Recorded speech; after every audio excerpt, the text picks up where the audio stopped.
What my dad did next left my mother-in-law speechless. Imagine your dream wedding, ruined by your own mother-in-law. She humiliated the bride's parents, kicked them out for not paying. But what happened next? The bride's family had a secret, and the groom's dad, he dropped a bomb that left the mother-in-law speechless. Karma came fast. Want to see the full meltdown? Stick around, this gets juicy. Like and subscribe for more drama. It was supposed to be the happiest day of my life. The day I had dreamed about since I was a little girl. The day I would walk down the aisle in a white dress, marry my Prince Charming, and celebrate the start of a beautiful new chapter. The grand ballroom was stunning, with crystal chandeliers hanging above us and elaborate flower arrangements decorating every corner. Everything about the room screamed luxury and money, and as I stood there next to Daniel, my heart swelled with joy. This was it, the moment I had been waiting for. But as the ceremony unfolded, something felt wrong. I should have noticed it when I saw my mother-in-law, Rosie, sitting in the front row. While everyone else around her dabbed at their eyes or beamed with happiness, Rosie sat rigidly, her face a mask of cold disapproval. Her lips were pressed into a tight line, and her eyes barely seemed to acknowledge the beauty of the moment. When Daniel kissed me and the room erupted in cheers, she only offered a perfunctory golf clap, as though she were watching a mediocre performance at a county fair rather than a once-in-a-lifetime event. I had seen that expression on her face before, at our engagement announcement, when she had gone on a long tirade about some people being more interested in the family fortune than in true love. But I had hoped that today, of all days, she would put aside her bitterness and let us have our moment. The wedding dinner was supposed to be a celebration. The room was filled with laughter and clinking glasses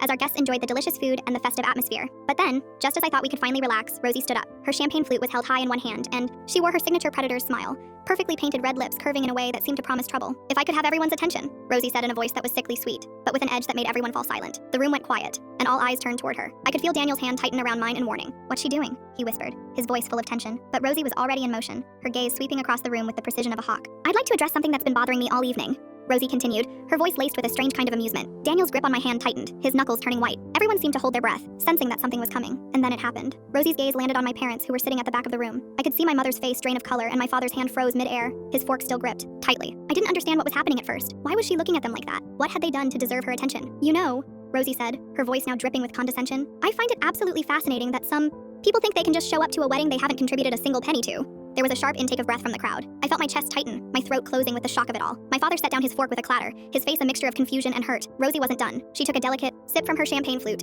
a smug smile playing on her lips. "I mean, really, when you think about it, isn't it only fair that those who pay for the wedding get to decide who stays?" She paused for a moment, letting the tension build. Then, in a tone that was as cold as ice, she added, "Since our family covered every expense while others couldn't manage to chip in anything at all, well, I think it's time for certain guests to leave." I felt my heart drop into my stomach. The room fell silent, except for the sound of my breath catching in my throat. I could see my parents' faces, and I knew that this wasn't just an attack on them, it was an attack on everything that this day was supposed to represent. A day of love, family, and togetherness had suddenly turned into a battlefield. Tears threatened to spill from my eyes, but I was too stunned to move, too shocked to speak. Before I could find my voice, my father stood up. His movements were deliberate and calm, but his voice was firm as he straightened his suit jacket.